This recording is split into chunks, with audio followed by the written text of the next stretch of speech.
October 26, 1942. Guadalcanal, a rain-soaked ridge south of Henderson Field. Japanese infantry are pouring out of the jungle in waves, and the Marine machine gun line is being torn apart. One by one, the gunners are hit. Ammunition bearers slump against their belts. Loaders fall silent. Then one sergeant crawls behind the nearest weapon, alone. The jungle erupts around him. Steam hisses from the water jacket. If this gun stops, the line breaks and the airfield falls. So he does the only thing left to do. He keeps firing. By October 1942, the island of Guadalcanal had become the most contested piece of ground in the Pacific, not for its beauty, not for its size, for a single flat strip of packed coral and dirt that the Marines had named Henderson Field. Henderson Field became the center of gravity for the conflict on Guadalcanal. It was a vital air supply hub for the Allies and served as a base for Allied air power throughout the battle.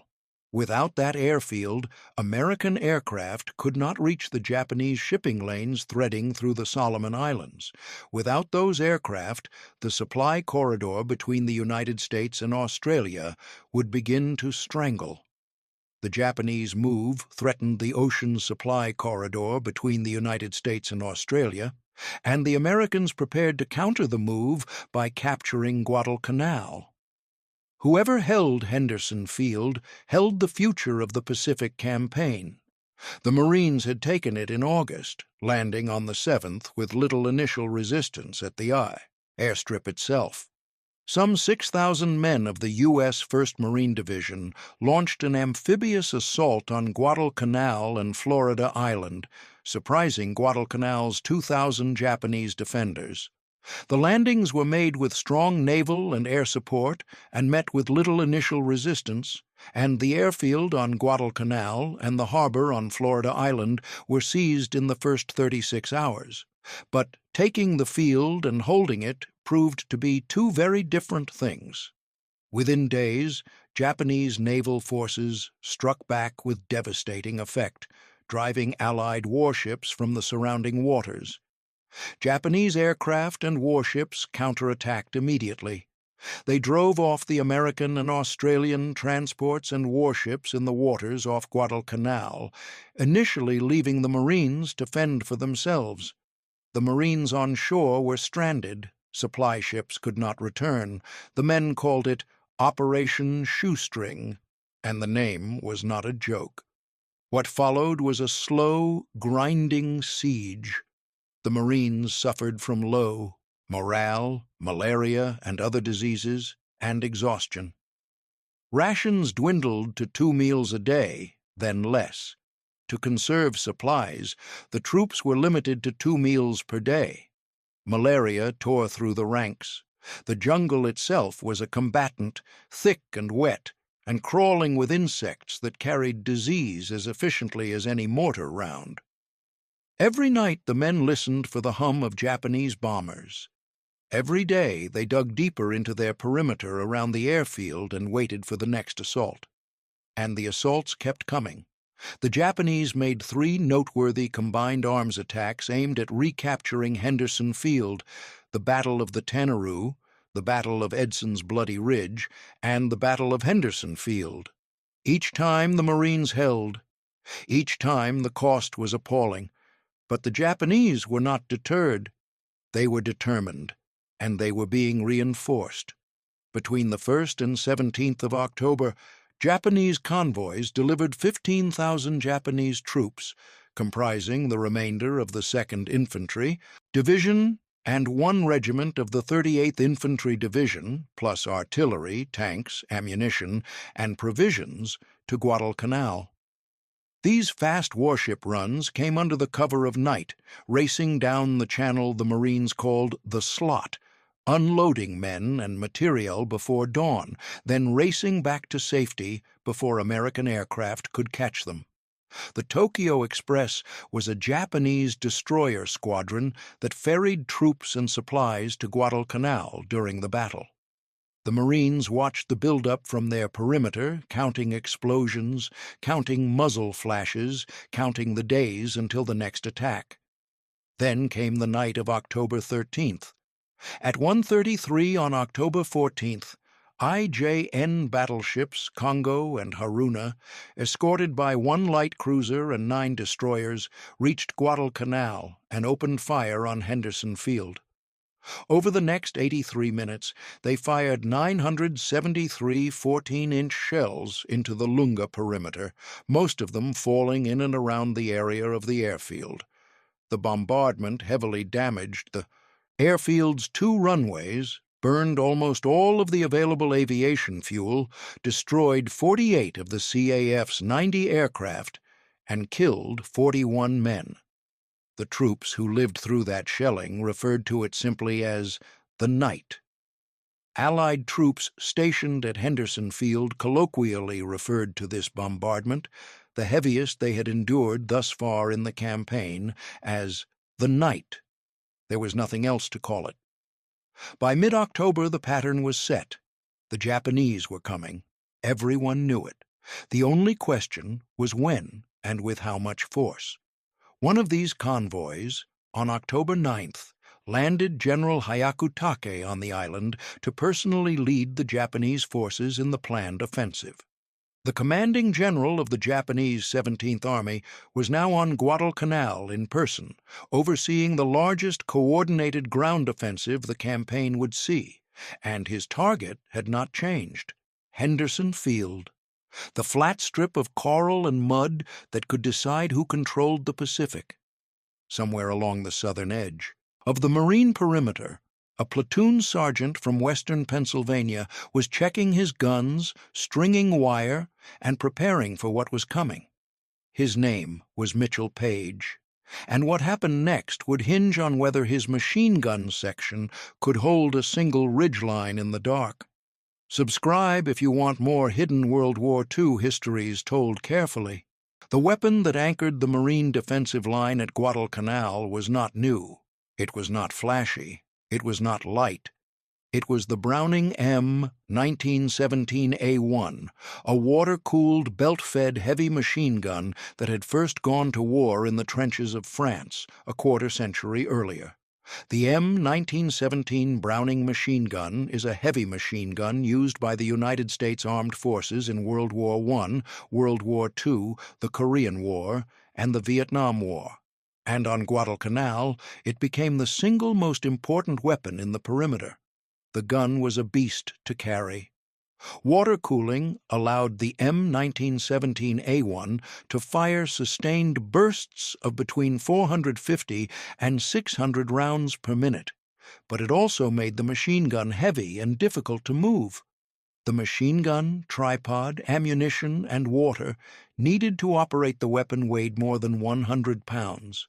The receiver alone weighed over 40 pounds. Add the tripod, add the water jacket filled to capacity, add the heavy fabric belts of .30 caliber ammunition, and you were well past the weight of a man's full combat load. Moving it required a squad. Deploying it required time, and once it was set, it did not move easily. But the M1917A1 could do something no other infantry weapon could do reliably.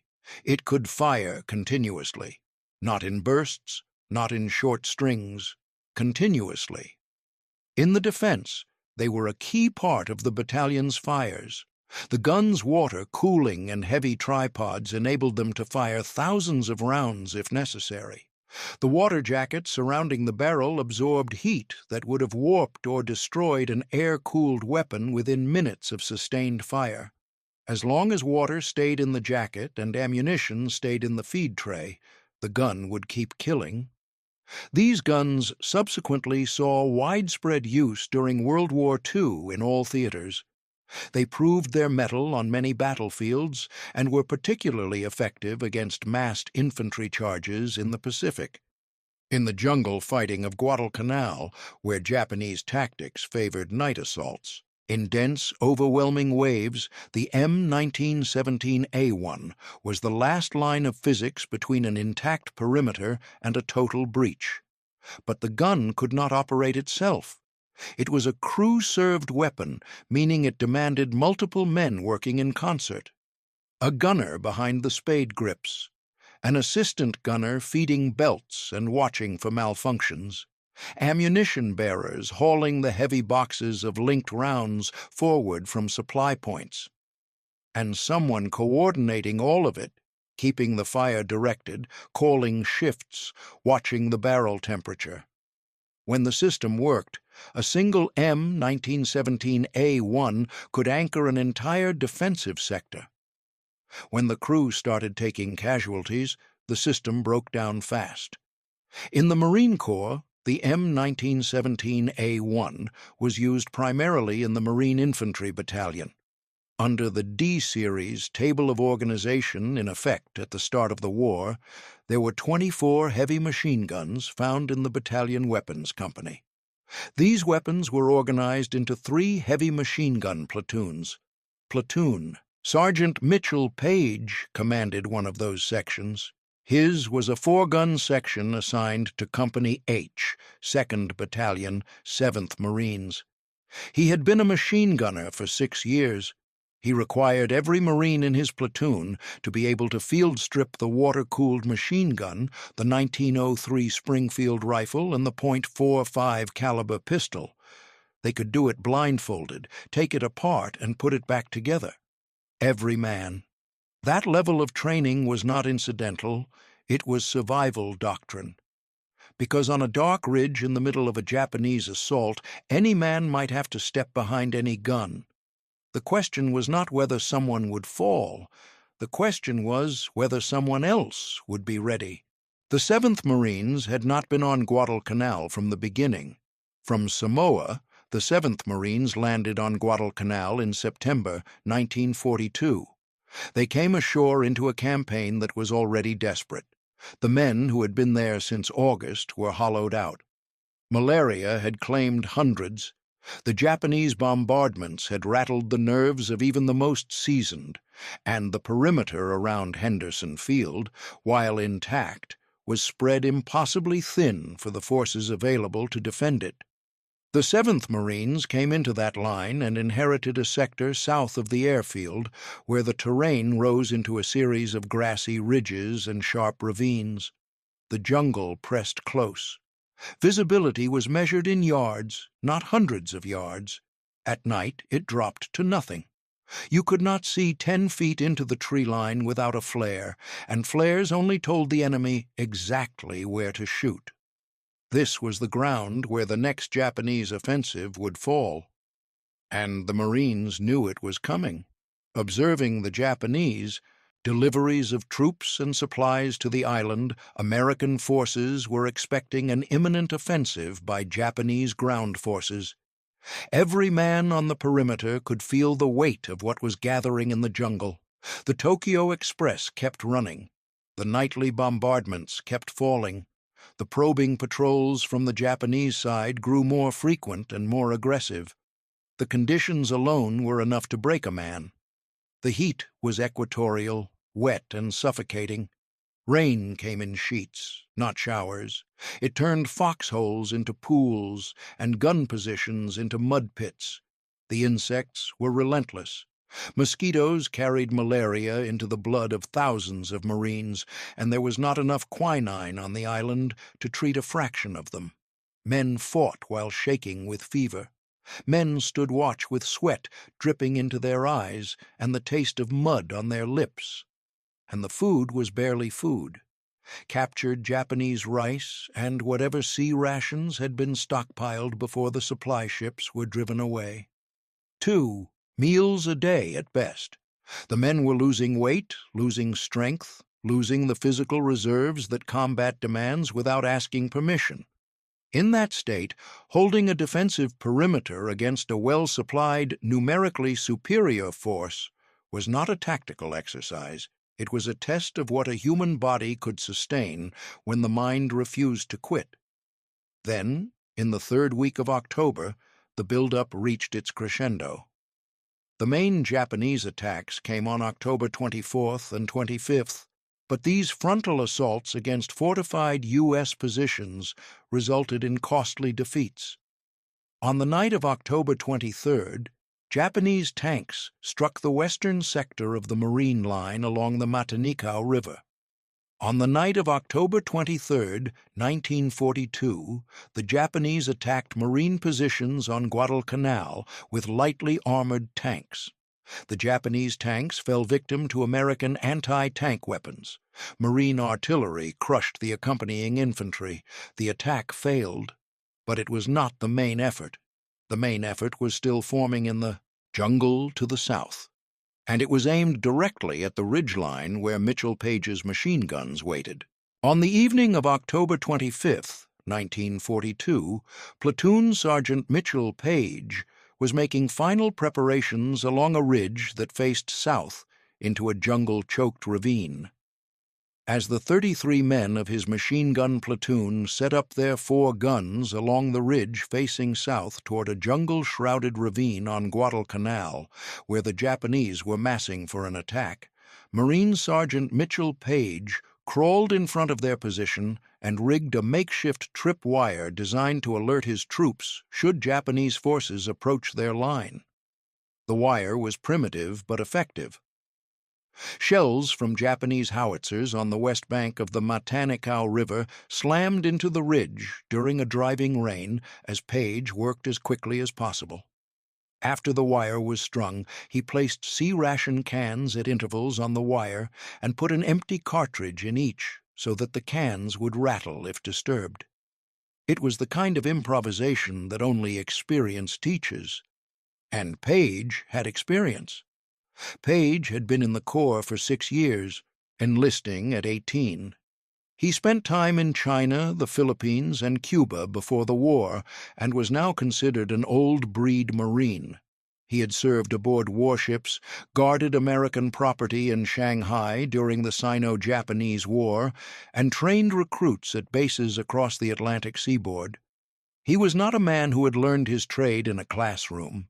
He had learned it in the field, on deployment, in the kind of unglamorous postings that turn raw enlistees into professionals. Growing up during the Great Depression, Mitchell Paige knew that his best chance of finding employment was to join the military. After he graduated from McKeesport High School in 1936, his mother packed him a lunch and he set off on foot for the Marine Corps recruiting station, which was 200 miles away from his hometown of Charleroi, Pennsylvania. His parents were Serb immigrants who came to the U.S. around the turn of the 20th century. The America he knew growing up was hard. Steel towns, coal smoke, families that measured prosperity in terms of whether the pantry was full or empty. The Marines offered structure, purpose, and a paycheck. Paige took all 3 and gave back everything he had. Now, on a ridge in the Solomon Islands, he had 33 men and 4 heavy machine guns. Paige and his men were stationed on a saddle hill between the F and G companies of the 2nd Battalion, 7th Marine Regiment. The position was critical. It sat in the gap between 2 rifle companies, anchoring the center of the battalion's front, where the terrain invited a direct assault.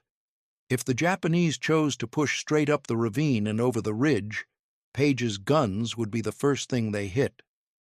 And the last thing standing between them and Henderson Field, the rain kept falling, Japanese artillery kept landing, and somewhere below, in the dark tangle of vines and roots and rotting vegetation, an estimated 2,000 Japanese soldiers were forming up for the assault.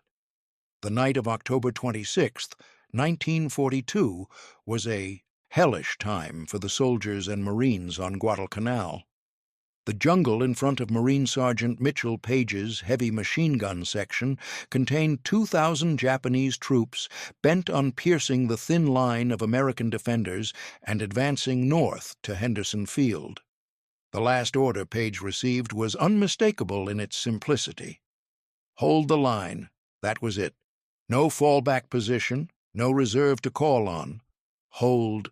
The attack came in the early hours of October 26th.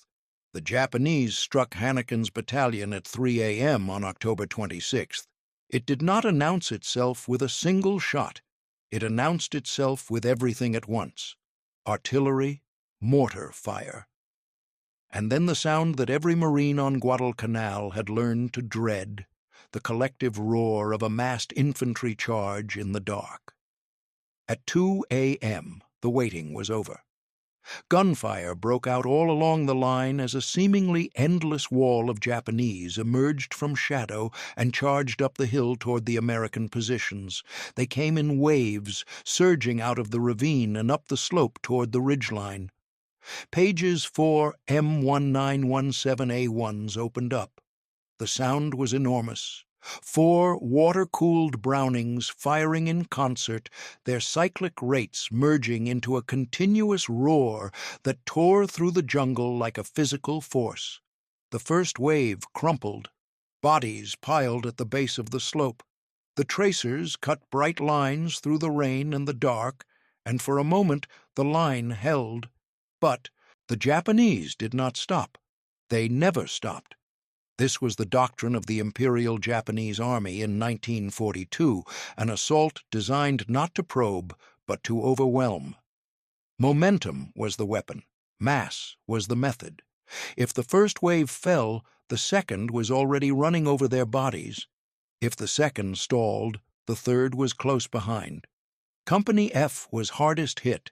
Vicious hand-to-hand fighting erupted on the battalion's front line as the Japanese tried to dislodge them from the ridge. The fighting devolved into something primal. Bayonets, knives, fists, rifle butts swung like clubs. The darkness made it worse. Shapes materialized at arm's length. Friend and enemy became indistinguishable until someone screamed or fell. Paige moved along his gun positions, directing fire, shifting targets, trying to keep every weapon pointed at the densest concentrations of advancing soldiers. Ammunition bearers struggled forward with heavy boxes of belted rounds. Loaders fed the brass into the guns with hands that trembled from adrenaline and exhaustion. The noise was beyond comprehension, concussive, layered. The crack of rifles, the hammering of the Brownings, the explosion of grenades, the shouts and screams of men on both sides. Then the hits started coming. A gunner slumped over his weapon. An ammunition bearer was struck and stopped moving. Another loader fell away from his gun with a wound that took him out of the fight. Paige ordered his men to fire their machine guns and weaponry, and they held off the first round of attacks. But several men were severely wounded. As they reloaded, a second wave of bullets began to sting Paige's defensive line, wounding or killing every Marine on his team. The attrition was not gradual, it was fast and savage. Each man who fell did not merely reduce the platoon's strength, he reduced the ability of a gun to function. Without a feeder, the gun could not be loaded. Without a gunner, the gun could not be aimed. And a silent gun in the middle of a Japanese assault was not an inconvenience. It was a death sentence for everyone behind it. There is a moment in every defensive fight when the math turns against the defenders. Not the broad strategic math of battalions and regiments, the small, immediate, terrifying math of a single gun position. How many men are left to keep this weapon firing? On that ridge, in the pre-dawn hours of October 26th, that math reached zero. When the enemy broke through the line directly in front of his position, Platoon Sergeant Paige, commanding a machine gun section with fearless determination, continued to direct the fire of his gunners until all his men were either killed or wounded. Every man in the section, 33 Marines who had manned those 4 guns through the first waves of the assault, were now down. Some were dead, some were badly wounded, unable to move. Some had been dragged to partial cover by those who fell next, and the guns, one by one, had gone silent. To understand what that silence meant, consider the position. The ridgeline was the seam between two rifle companies. The machine guns were not supporting the line. They were the line. When those Brownings stopped firing, the Japanese had exactly what they needed: a gap, a seam, a place where no fire was falling and men could pour through. During the fighting, the two Marine rifle companies, positioned behind Paige's platoon, withdrew a short distance, isolating and exposing Paige's machine gunners. The riflemen, who should have been anchoring Paige's flanks, had pulled back under the weight of the assault. The machine gun section was exposed, alone on the ridge, with no supporting fire and no intact crew. For any officer or NCO, this is the moment where training collides with instinct and something harder to name. The situation was unrecoverable by normal standards. The section was destroyed. The line was breached. The correct response, by any rational analysis, was to fall back and attempt to reform. But there was nothing behind the ridge except Henderson Field. Nothing between the Japanese and the airstrip except mud and grass and the wreckage of a platoon that no longer existed, and one man who would not leave.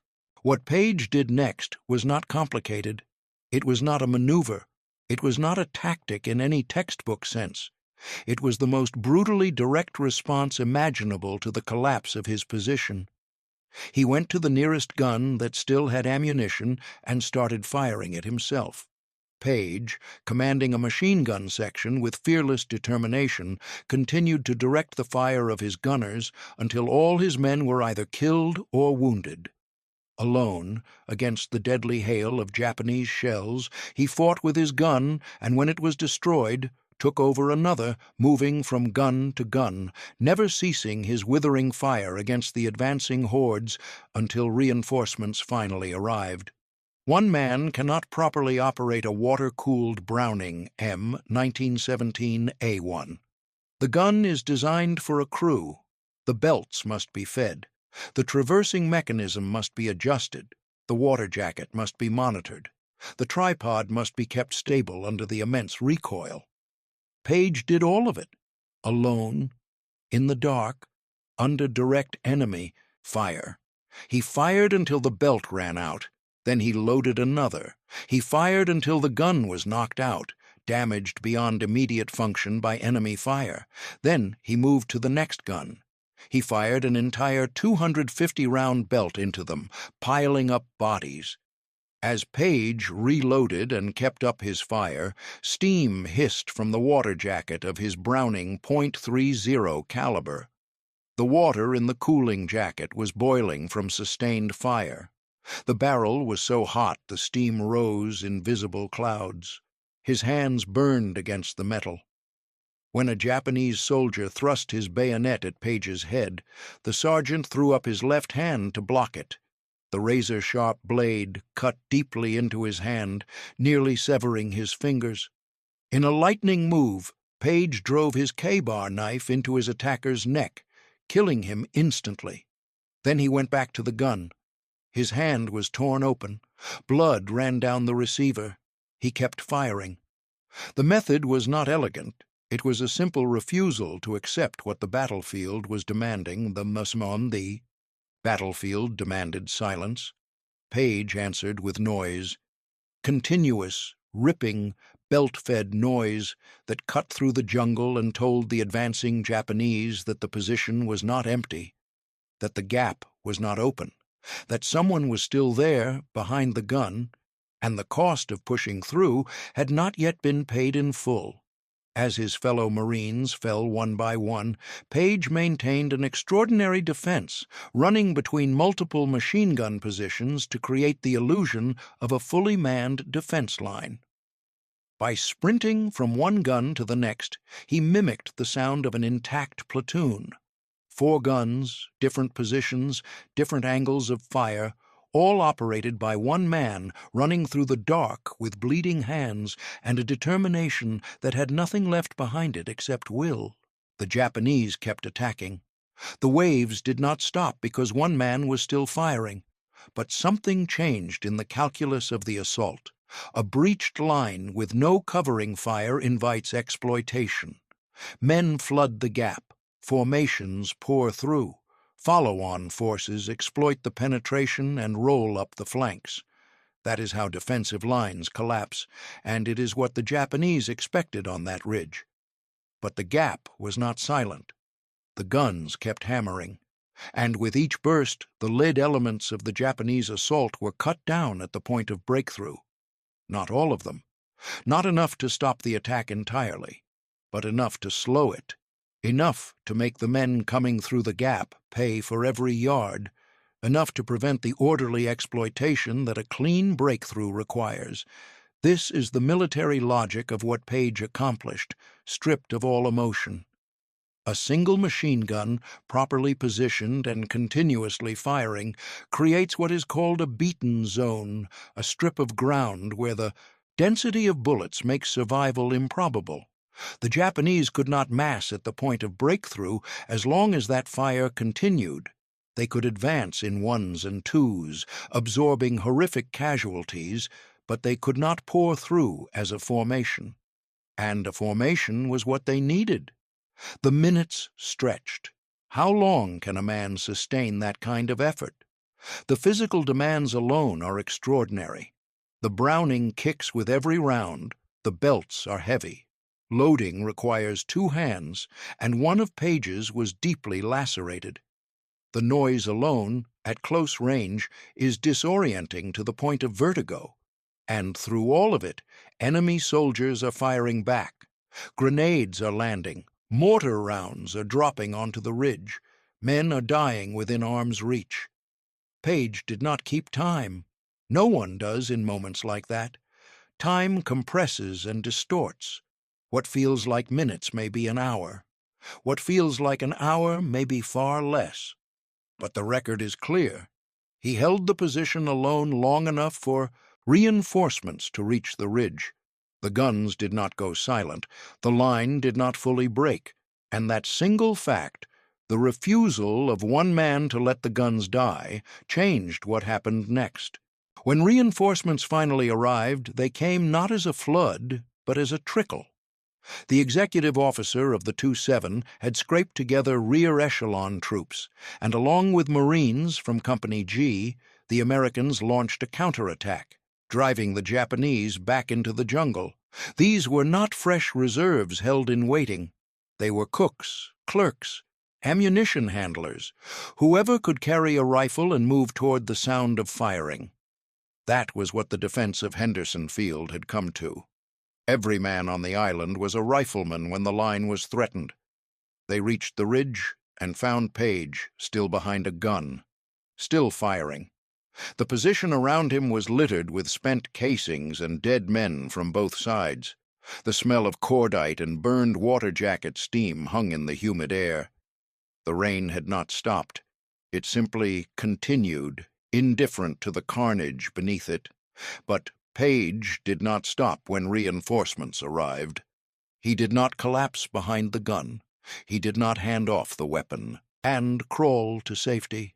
What he did next is what separates the stand from so many other desperate last-man actions in the history of war.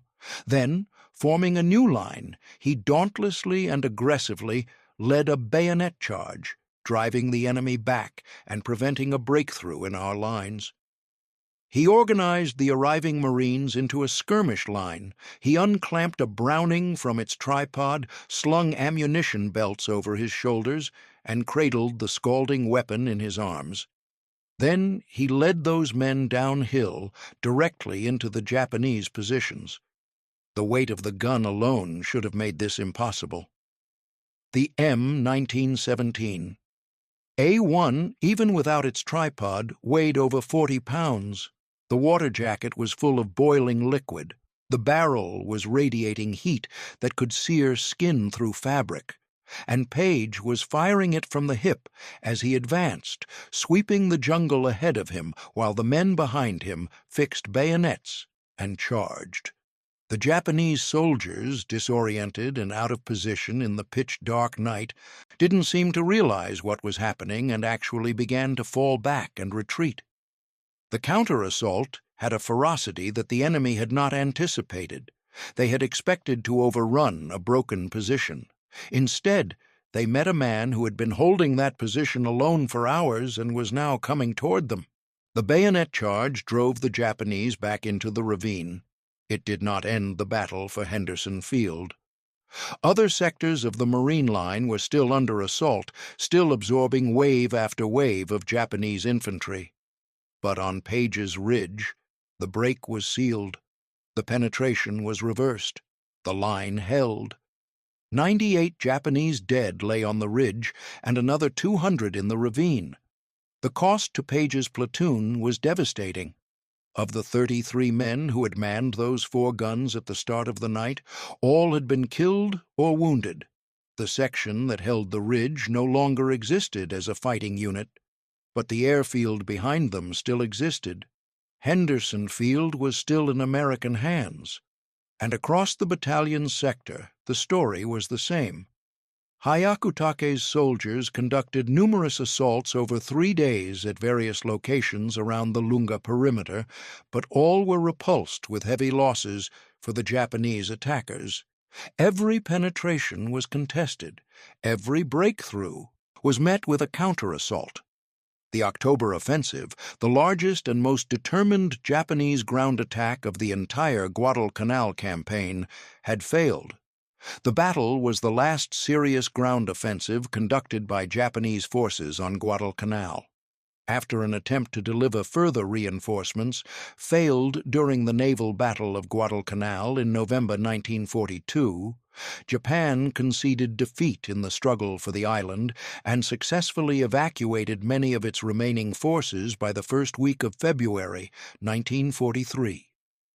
The consequences rippled outward from that ridge for months.